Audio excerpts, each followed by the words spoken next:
Video ini merupakan video pertama dari playlist baru kita mengenai header dan software. Dan target yang akan kita capai di playlist ini adalah merakit komputer, menginstal software, memahami konsep dual boot, dan menangani masalah umum yang terjadi pada komputer. Nah, tapi sebelum itu, ada beberapa video yang mungkin akan menjadi pemahaman dasar sebelum kita sampai ke semua materi tersebut. Jadi buat teman-teman yang ingin mengikuti playlist ini, khususnya yang ingin belajar merakit komputer, menginstal software, silakan merapat dan kita akan belajarnya secara pelan-pelan, ya. Dan materi pertama kita pada playlist ini yaitu mengenai sistem komputer.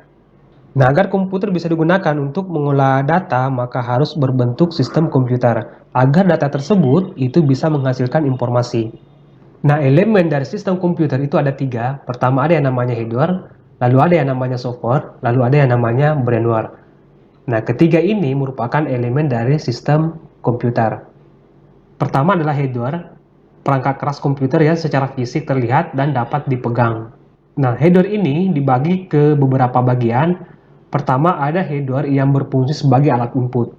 Salah satunya adalah keyboard, lalu ada mouse, lalu ada mikrofon, kemudian ada scanner.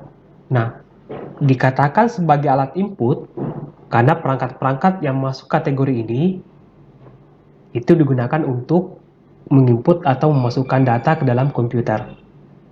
Lalu ada hardware yang berfungsi sebagai alat proses. Salah satunya adalah prosesor, lalu ada RAM, lalu ada motherboard, kemudian ada card interface.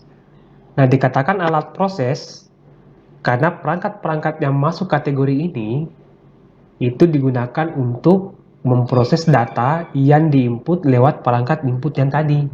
Ya, sebenarnya ada beberapa yang masuk kategori perangkat yang berfungsi sebagai alat proses. Jadi yang saya tulis ini hanya merupakan sebagian saja. Dan perangkat-perangkat ini nanti akan kita bahas lebih detail lagi ketika kita masuk di perakitan. Nah, setelah data itu diproses, maka ada lagi satu perangkat yang akan menangani ini, yaitu header yang berfungsi sebagai alat output. Ya, salah satunya adalah printer, lalu ada monitor, kemudian ada speaker. Ketika data berupa audio yang diinput lewat mikrofon, maka data tersebut akan dikirim ke perangkat yang berfungsi sebagai alat proses. Nah, setelah diproses, maka akan dikirim ke alat yang berfungsi sebagai alat output. Karena berupa audio, maka akan dikeluarkan sebagai informasi yang berhubungan dengan audio. Akan dikeluarkan lewat speaker. Kemudian ada juga perangkat yang berfungsi sebagai input dan output. Jadi perangkat ini, selain dia bisa digunakan untuk perangkat input, dia juga bisa digunakan untuk perangkat output. Salah satunya adalah hard disk, lalu ada flash disk, kemudian ada CD atau DVD, kemudian ada disket. Ya, ini perangkat lama yang disket ya.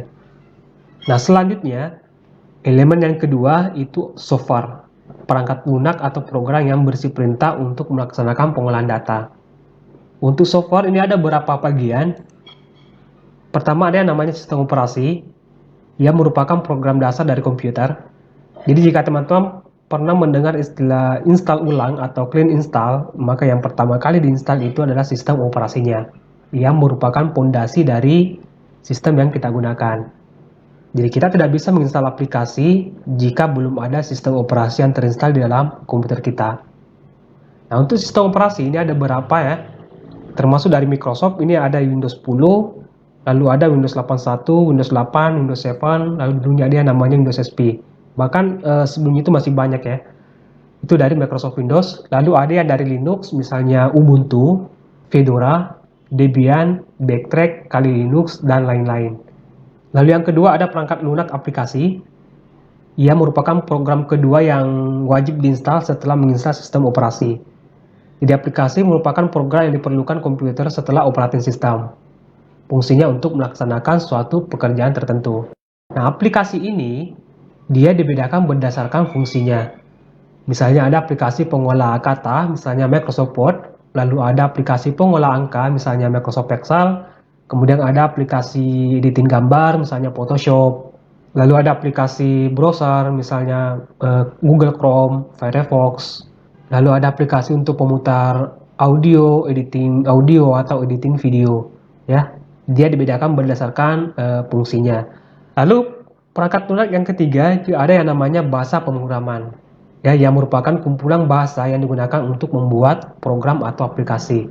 Nah, mengenai ketiga perangkat lunak ini, teman-teman bisa search di Google untuk mendapatkan informasi lebih detail lagi mengenai sistem operasi, aplikasi, dan bahasa pemrograman. Lanjut, elemen yang ketiga yaitu brainware atau orang yang terlibat dalam penggunaan komputer. Nah, untuk brainware ini ada juga beberapa bagian. Pertama ada yang namanya operator, lalu ada yang namanya programmer, lalu ada yang namanya computer engineer, lalu ada yang namanya sistem analisis. Jadi brainware ini juga dibedakan berdasarkan kemampuan mereka dalam menggunakan sistem komputer.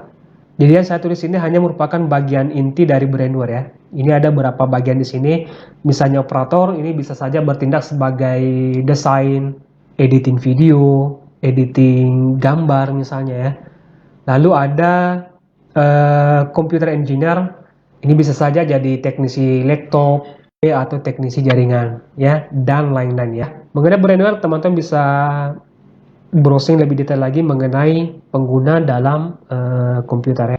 Nah, sekarang saya mau bertanya, di antara keempat pengguna komputer ini, kira-kira Anda masuk ke nomor berapa?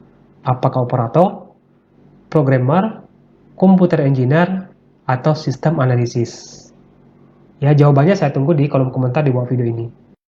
Jadi, ketiga ini merupakan elemen dari sistem komputer yang harus saling berhubungan dan membentuk satu kesatuan. Hardware tanpa adanya software, maka tidak akan berfungsi sebagaimana mestinya. Hanya berupa benda mati saja, dan sedangkan hardware yang sudah didukung oleh software juga tidak akan berfungsi jika tidak ada brainware atau orang yang mengoperasikan perangkat tersebut. Baik, saya rasa cukup untuk video kali ini. Semoga bermanfaat dan sampai jumpa di video berikutnya.